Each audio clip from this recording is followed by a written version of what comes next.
how important is this visit? Because this is his maiden visit as the Prime Minister out of Delhi, first time to a military installation, and also he's decided to actually head on to the Navy, and that too to the INS Vikramaditya. What is he trying to, what message is he trying to give? It's a fantastic step in the right direction. Mind you, whenever the leader takes the frontage in any kind of thing, it infuses and inspires a lot of confidence in the countrymen. So in that direction, Mr. Modi has very valiantly gone out of Delhi to have the first-hand experience of the Indian Navy, because I'm sure as the Chief Minister of Gujarat, he also must have been reading a lot about the Navy mishaps and Navy's miseries and the turbulent period which we are going through. And I'm very happy to note that he has taken first step as the leader, a true leader of the country, that he will infuse so much of more confidence in the naval senior officers and the all ranks and files of the Navy, that they can definitely serve and strive to serve the nation with much better vigor and confidence in them. Now, Wing Commander, can you tell, see, many people do not know what exactly is an aircraft carrier, the purpose. Everyone knows that it carries aircraft. It's a naval vessel. It moves in the sea it's having a big runway. It's called a flight deck. It carries around 30 to 32 aeroplanes. So you are moving on the sea, and aircraft take off and come back and land. See, it's the most difficult thing for a pilot is to land on a moving object. It is very easy to land on a runway. Like once Neil Armstrong very openly said that I found it was easy to land my Apollo on the moon, which is a surface which was not moving much, whereas it is so difficult to land on a flight deck, which is always moving, and there is a pitch in the sea also. Pitch of the sea is also there. It's not only floating, it's also wavering. It's very, very difficult. Tremendous amount of skills are there. My hats off to the naval aviators who are protecting the sea and the air. Air protection on the sea is very, very vital. Most of the wars in future will be fought in the air and won. Now, now you have flown fighter aircraft. Can you just give us an example how it is to land? Basically, the space available for you to land on ground. I'll give a simple example. When you have to hit a ball which is not mobile, it is very easy. For a cricket ball, when it is moving at 150 kilometers, you have to hit. Similarly here, you have to land, which is something is not moving. It's very easy. Here, you have to take off also. You have to be highly precise, the pilot, for that. You should know, you must trust your instrumentation and go. You cannot leave anything to unnecessary, human error. Everything will be instrument-oriented, totally precision-oriented. You have to follow your drill to the T. If you miss it somewhere, you will meet with unwanted fatalities. All right. Now, the MiG-29K, the Indian Navy selected the MiG-29K and not the Sukhoi aircraft for this. Can you tell us something about the capabilities of this particular fighter? It is a variant of the MiG-29 only. Depending on the role assigned to the aircraft, a number has been given. Okay. This is an aeroplane which has the capacity to take off, it's called STOL, short takeoff and landing abilities of the aircraft. It can land on short runways. It can take off from the short runways. That is how this MiG-29 has been designed. Specifically, it suits the needs of the Indian Navy so that it can take off from the flight decks. All right. Normal aeroplane requires a longer runway. Here it requires a shorter runway. All right. These aeroplanes are called STOL, short takeoff and landing aeroplanes. All right. Now, today is Prime Minister Narendra Modi's day at sea. Basically, can you just tell us what really happens over there? Because we are told that he will get to witness high-speed maneuvers by other ships. He'll get to witness basically air power demonstration. What really happens? You get the first hand of how normally an air battle combat takes place on the high seas. They will show him all the maneuvers. See, it is like in any other fight, if supposing an enemy aeroplane is also there, enemy navy is also there, they also have a kind of the aircraft carrier we have. So both of them have to fight for supremacy. So who is this? It is like any other fight, But above the high seas, it is so turbulent, so difficult, and these terrains have to be watched, and you will have to, fight with the sky and the sea below, because both look alike to the pilot. That's why I said in the beginning, instrumentation is very important, precision flying is very important. He has to be aware where he is. All these capabilities of Navy will be shown to the Prime Minister firsthand, so he will appreciate the problems of the soldiers in the Navy who are facing in the sea, and he will definitely be tempted towards, favoring the Navy for all its further procurements and strengthening, so that, further confidence and inspiration to the naval fleet also will be coming from the Prime Minister himself as the first leader of the country.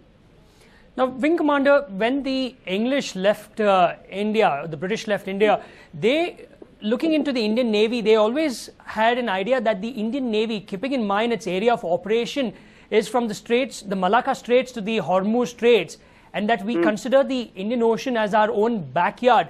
They had envisioned that we should be a 3-carrier battle group Navy. Can we see India slowly heading towards that? Very much, absolutely very much. Of course, whatever plans they had has completely undergone a transformation today. I'm sure the Naval War Room and the commanders that be in the naval headquarters in Delhi and all the chiefs of the Indian Navy are very much aware of this, and they are working towards this goal only. Fortunately, now there is a government which is going to listen to them. All this while, their efforts were frustrated because the MOD was not playing ball with them. They were always finding fault with them, and their confidence was going lower and lower. But today there is a government which is listening to them, which is putting a hand on their back and patting them for their good work done. Therefore, we will see all those glorious days which were planned much earlier coming to fructification very soon. All right. Now, Wing Commander, many people actually state, many experts in the defense establishment state that even our first Prime Minister stated, to be strong on land, one must be supreme at sea. Why does sea power play such an important role in the country's protection? Please remember, India has a very, very long coastline, both on east and west. And even many other enemy fleets are also parking themselves in the Indian Ocean. Any other war which is going to be fought is through the waters only, because that is the way of attacking other countries if they have any expansionist theories. However, so far so good. No one has got that kind of a guts to come and attack India through the water so far, and I don't think it will be in the future, because as I told you, India per se is not an attacker. We are only going to defend our waters, defend our borders, defend our airfields for ourselves, so that we want to progress, we want to become as a super economic power globally, to be recognized as such. Right, Wing Commander, thank you very much for speaking to us and sharing all your views with News9. In fact, that was, we will come back to you for more details once the demonstration, so basically, and the maneuvers at sea begin. In fact, what we just saw just now was Prime Minister Narendra Modi being shown the MiG-29K, the integral fighter aircraft of the INS Vikramaditya.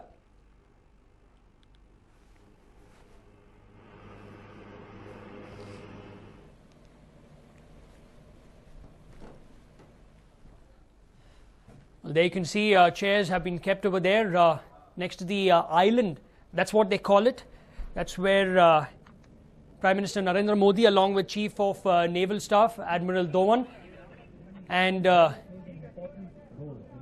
captain of the aircraft carrier will actually be having a look at all the operations, basically whatever happens at sea, right from aerial demonstrations, from the latest aircraft acquisitions of the Indian Navy. You talk about it, you have the MiG-29K, the Sea Harriers. The Sea Harriers, in fact, are jump jets which operate from India's earlier aircraft carrier, the INS Virat. In fact, Prime Minister Narendra Modi will also see maneuvers by Western Fleet ships, including the aircraft carrier INS Virat, along with the Delhi-class destroyers and the Talwar-class frigates. In fact, you must remember that the aircraft carrier does not travel alone. It does not sail alone. An aircraft carrier alone is a sitting duck. That's the reason they call it as a carrier battle group. An aircraft carrier is always supported by destroyers, frigates, supply ships, and submarines. They provide the outer defense to the aircraft carriers, so while they go about, the fighter aircrafts go about with their work, it's the other ships that you see there in the background over there that always follow the aircraft carrier, known as the carrier battle group. As of now, with the INS Vikramaditya and the INS Virat, India has 2 carrier battle groups supported by the Delhi-class destroyers, the Talwar-class frigates, and many more. In fact, Prime Minister Narendra Modi will see all these maneuvers and operations of what exactly happens on sea. We're told that there will be missile firings, there will be submarine demonstrations. The naval officers, the Navy is basically showing their new capabilities to the Prime Minister.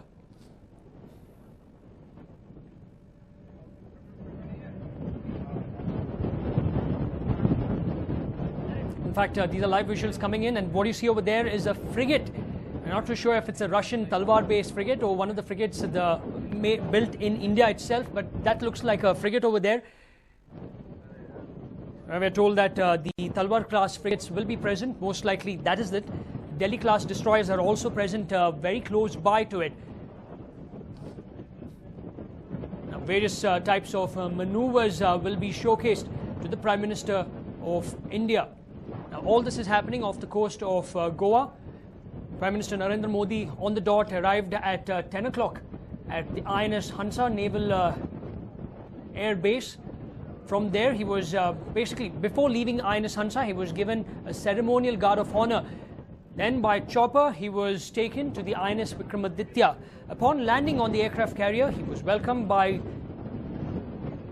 the commander of the boat. And later on, he was given a guided tour of the MiG-29K fighter aircraft, the integral fighter of the INS Vikramaditya. As of now, you can see warships over there participating in this particular drill, if one could call it. Those are Talwar-class frigates accompanying the INS Vikramaditya.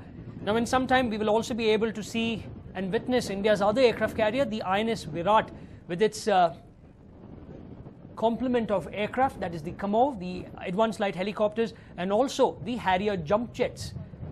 While the INS Virat has the Harrier jump jets, the INS Vikramaditya, like you just saw some time ago, has the MiG-29K fighter aircraft.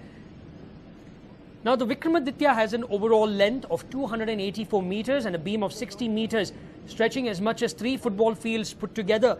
Now, standing about 20 stories tall from keel to the highest point, the vessel has 22 decks. Now, with 1,600 personnel on board, the Vikramaditya is literally a floating city. Now, linked to the personnel on board is mammoth logistics requirement, nearly 1 lakh eggs, 20,000 liters of milk, 16 tons of rice, to name just a few per month. Now, the warship has the ability to carry over 30 aircraft, including an assortment of MiG-29Ks, Sea Harriers, Kamov 31, 28, Sea King, Dhruv and Chetak helicopters.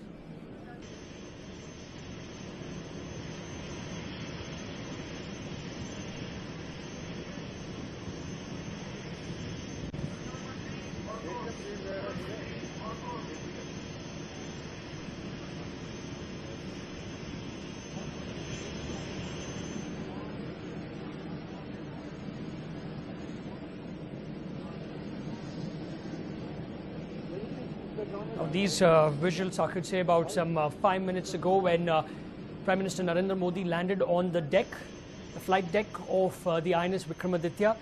It was brought there via a Sea King helicopter. There you see on the right of your television screen, Prime Minister Narendra Modi inspecting, getting a guided tour of the MiG-29K by one of its pilots. In fact, in some time now, he will also get to see firsthand how these fighter aircrafts take off from the small deck and also land on it. Now, today, Prime Minister Narendra Modi is actually dedicating the INS Vikramaditya to the nation. This was supposed to be done by former Prime Minister Dr. Manmohan Singh, but because of elections, he could not do so, and Prime Minister Narendra Modi is actually doing it.